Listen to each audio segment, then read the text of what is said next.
Hello and welcome to another episode of the Finding Serenity in the Midst of Chaos podcast. Today, we are talking about giving too much to others. More specifically, how much giving is too much. If you're the kind of person who's now feeling exhausted by working for others a lot and feeling like you're losing your self-esteem and feeling depleted of your own energy, then this is for you. So stay tuned. Hello, Ian. Hello, Chulai. How are you? I'm all right, thank you. And you? I'm marvelous, thank you. Very Marvelous. good. It's good. Back to our recordings again after Easter holidays. Great. Yes, that's it. Yeah. It's all Yeah. seamless to the listeners, but we've had a bit of a break, so it's We nice did. to have a break and it's nice to get back. So, It is. well, topic. So we haven't been giving too much over the last few weeks because we've been taking things easy, in a bit of a break. But it's Love good it. to be back. But interesting topic, giving too much to others. Yeah, I bet this is something that people want to know about. And I suppose the first question on my mind really thinking about this is how do we know when we are giving too much? Can we kind of define what too much is in this context, if that makes sense? Yes, absolutely. It makes sense. And, this is the topic our listeners will definitely resonate with because if they are the kind of people who obviously work full time, have little kids, and there's demands of the boss, demands of the house, and demands of their own self expectations. Yes. And this is what we're talking about, giving to others too much. And great question. How do we know when we are giving too much? Well, it's the depletion of the energy of yourself, feeling exhausted, a bit like that burnout signs that we talked about, when you're feeling like you have nothing left to give in yourself. Yes. But you are the kind of person you still want to give, and you're kind of having to work hard for others. Your boss says, well, you need to finish this. Well, actually, I can't because I've got to go somewhere, but you can't even say the no because you just have to. You are just that kind of person. Oh yeah, of course I will do it no matter what. I will work till 1 a.m. and do it. Oh yes. But there is a cutoff point. So how do we know when it's too much? It's just that sort of internally you're gonna start to feel like there is a bit of guilt, there's a bit of shame in things, and there's a bit of dependency on this constant codependency, they call it. It's like validation from external. You're giving it with an expectation to get something back, but that's not a conscious thing. How we talk about all the time, your subconscious runs your stories and runs your life, and that's a bit like that in this case. And as we talk, I'll give more example of what that would look like. But yes, it's a great question. How do we know we're giving too much? If you're already feeling like you're drowning under all of these things, you don't have any time for yourself. And when you do have time for yourself, all you want to do is just rest or hit the glass of wine or whatever, then you've given too much. Right. Okay. So those are the things to look out for then, essentially, really, as indicators that you're moving into this state, or have moved into the state. You have moved into the state. And here's the thing, and it's all very well knowing the symptoms, but what do I do about it? And how do I get out of it? So that's the next question, isn't it? I'm in this state of giving too much to others. It's terrible. It's wearing me out.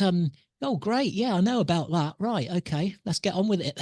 Of course, we want to know what we can do about it. And that's really important. And as you know, in this podcast, we talk about, yes, it's great. What to do about it? Well, let's just get one step deeper, if you like. Okay, First of all, find out why we are doing it in the first place. Because when you know why we are doing it, when we know the cause, the effects will disappear because you're going to stop doing it easily.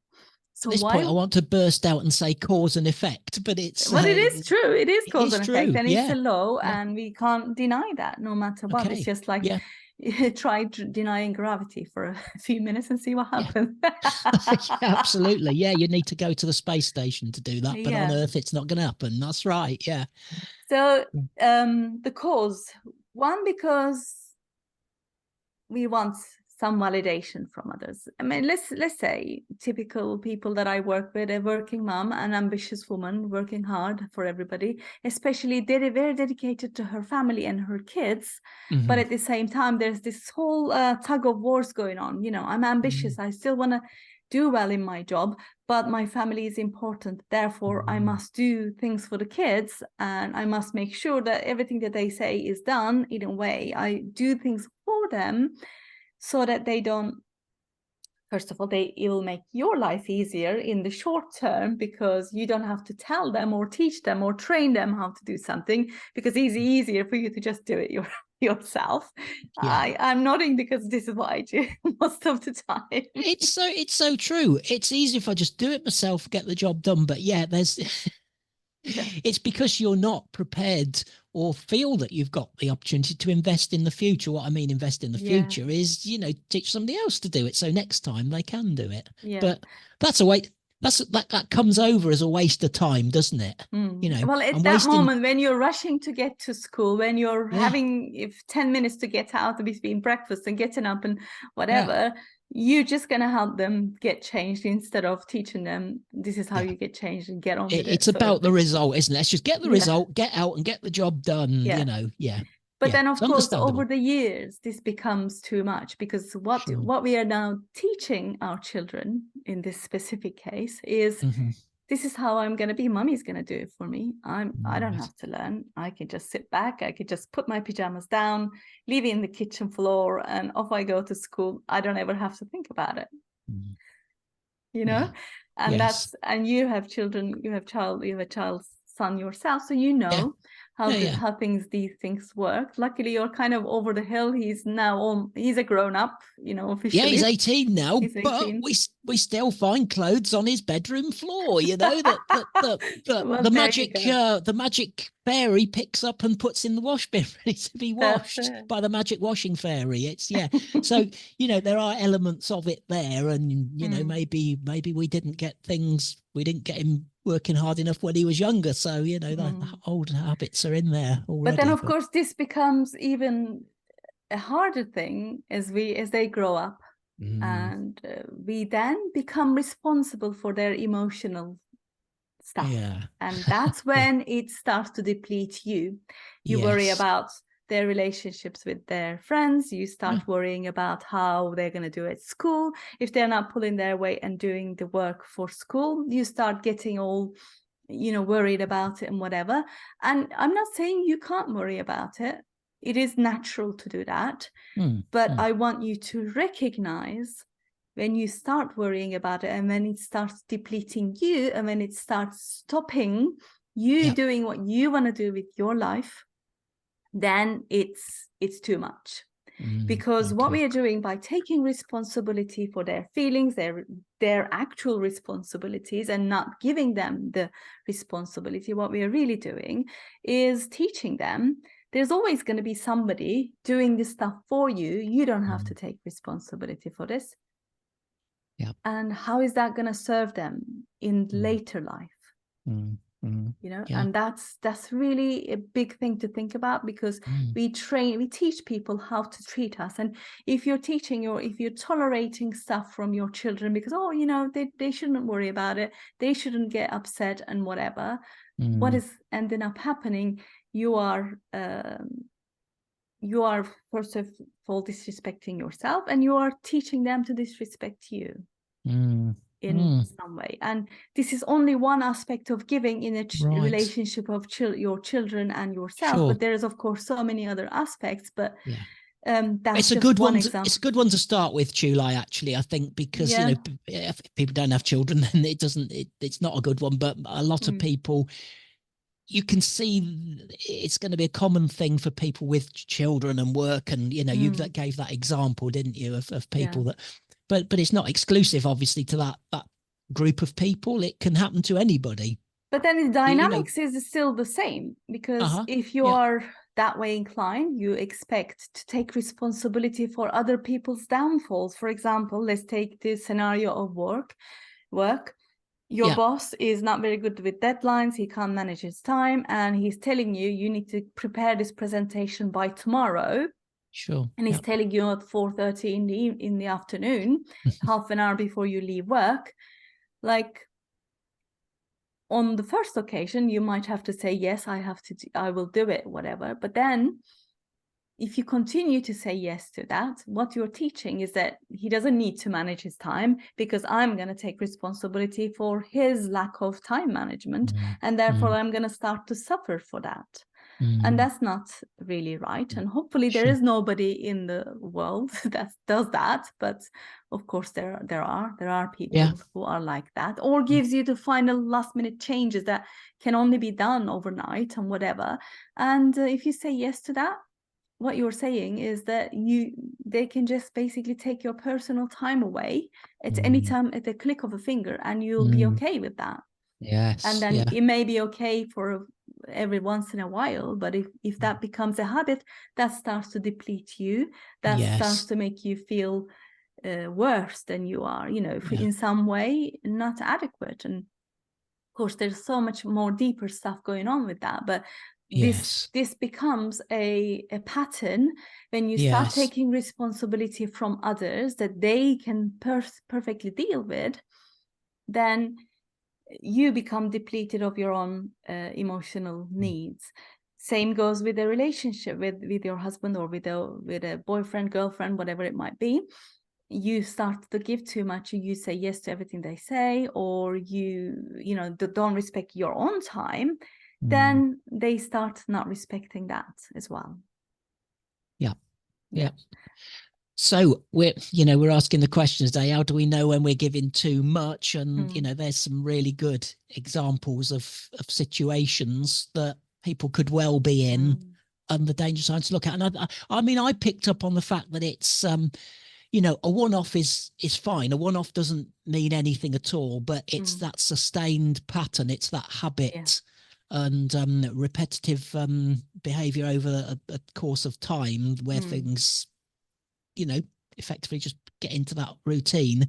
That's really where the problems are. And why might we be getting into that repetitive pattern, or why might we even be in not having confidence to say yes to these things, is because there's a couple of reasons why that might happen. Is because perhaps you need emotionally that validation from that person, because you perhaps don't feel good enough, or you perhaps are scared that if you say no to your boss, then they're going to feel that you're not good enough to do your job, or you might lose your job. All sorts of fear stuff going on at the background. And with your kids, oh my god, this is a mind-blowing thing. Some people search that connection, of course, with people. And if you look at the early relationships, we seek that connection with the other person. That's why we give too much, and we want to be together all the time. We want to say yes to everything. But then that connection becomes attachment. Right. Okay. Connection and they are two different things.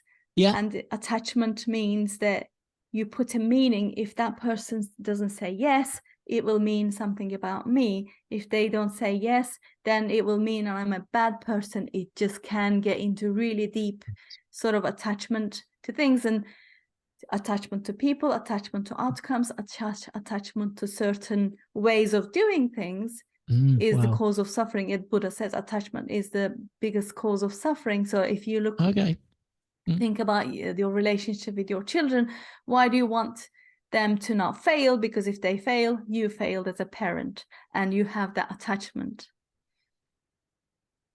haven't you? Wow. No, I'm taking it all in. You're taking it all in. This has blown your mind, hasn't it now? It's blowing my mind. I really hope it is, really resonating with the listeners. And I think this will resonate. Yes, my mind is blown. We are all guilty of it in some way, because we want, at early years, we are responsible for their safety, as or training them or whatever.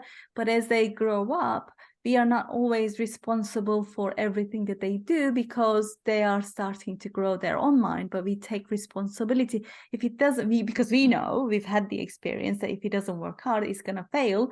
And we are trying to stop that person failing, in your case, your child, whatever. But then in order for him to learn the lesson, he has to fail at some point at something.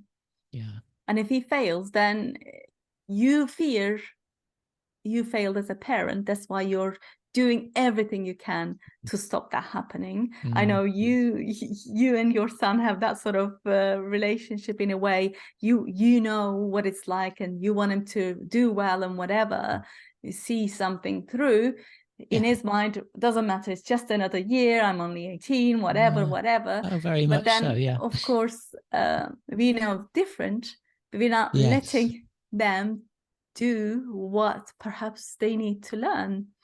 And you know, my son is not even a teenager yet, and we're already having some difficulties with that. But because I have this high level of awareness, we are really trying hard to, well, you know what, we can tell you all we like, but there's gonna come a time that you have to suffer deal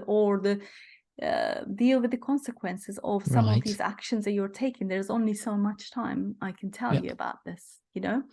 And until you have the experience, you don't know. You know, we said this many times ago, knowing versus understanding. Everyone understands what a broken arm is, but until you break your arm and go through the pain and suffer through the whole healing process, you don't really know. That's right. That's right. It's the whole experience is different. So the knowing comes from observing this it experience. Almost. Exactly, being in it. And so we gotta allow them to have that experience. And by not allowing them the experience, what we are doing, we are taking the emotional burden of them not working hard enough, or them I don't know, not sorting out their behavior or whatever. So not only we are suffering because they are not doing that, but because we are suffering because, oh, have I not taught them well enough, or is that not happened enough, and whatever. It's all through the attachment of what will this mean about me as a parent when he fails. So that, you know, use the word attachment, that means you've added some meaning for yourself that perhaps it's got not perhaps, but will potentially burn you out, will potentially deplete you. It will. So these are the danger signs, and I guess we need to do something about it then. Yes, these are the danger signs. And I think it's if you are experiencing these sort of things, you know, you feel like in a relationship when you're giving but you're not getting anything back. And here's the reason. Many months ago, I've done a whole Facebook Live about this. You know, why does giving too much stop you receiving? Why? Because you're too busy giving, you're not asking for help for anything. And therefore, even if some people, even if they could offer you help, they won't, because like she probably will say no, they will not offer you the help, therefore you won't receive any more help. So it's constant giving is because of that. It's not good, because you're not receiving the help that you need. You don't have the time to help yourself, and you're depleted of your energy because you're taken on all the emotional baggage from everybody else that they are responsible for, whether that's your husband, whether that's your boyfriend, whether it's your children or your boss. It can apply to any relationship in varying degrees, in various scenarios, but the dynamic is the same. And so these are the things to be absolutely mindful of, and be really careful. And if you are having that, seek help. You know, ask yourself the deeper question: what is it that I'm missing? What am I really trying to replace here by taking the responsibility? And it could be that, you know, you've learned that from your mom, and perhaps some behaviors I've learned from my parents in how to take care and whatever, because we are caring people and all that sort of stuff. But there comes a point, they've managed to let us go into the wild world, if you like. We've got to learn to do that for our own sake, because what we are also doing, not only are we not helping ourselves, but we are not helping our children or the people around us either. I'm going to say it. There are no winners here. There are no winners. And also think about, it's kind of a repelling energy in a way. When somebody is constantly want to do something for you, you think you're helping them, but you're not helping them, because you're depriving them of the experience of any emotional thing that they want to experience. And you know, we gave this example a few episodes ago. If somebody started at work, they want the approval, they want to be liked by everybody, they keep offering you coffee every 5 seconds, then you just like, you know, just back off. I don't want that sort of thing. And you could be doing that to your children or the people that you're starting to go out with, or anyone. So just be mindful of how much you're giving your time. And at some point, you know, the expression of you can only give from a full cup. If you're, you know, emptying every emotional piece of you to everybody else, then what is left there for you? Yeah, if you're emptying at one end, you've got to fill up the other, sort of thing. And it sounds weird, but exactly. And at the end of the day, if you're not fulfilled, if you're not happy, if you're not healthy and, you know, joyful and happy, then nobody else is going to be. And that, I don't mean that in a selfish or a, you know, arrogant way. It's just because especially those who depend on you, if you're miserable, they're going to end up inevitably being miserable. So excellent. Well, I think our time is up, Chulai. It's been a good discussion, and I really hope that you know, that will resonate with people, and you know, obviously listen as many times as you want. And we've got loads and loads of episodes that we've done in the past, and there'll be much more to come. So if you've only just found us, welcome, and stay with us, because this is the kind of stuff we do, and we really want to take you forward. And you know, maybe it's time, and that's why you found us. There's a reason for everything, isn't there? There is the reason, and maybe this was the time for you to be able to hear this message. And perfect timing. I believe in timing so many times. And yes, hit the subscribe button somewhere in this video. There's the subscribe button, it will appear. And if you're listening on any other you know, podcast platforms, then come back again next week. We'll see you again soon.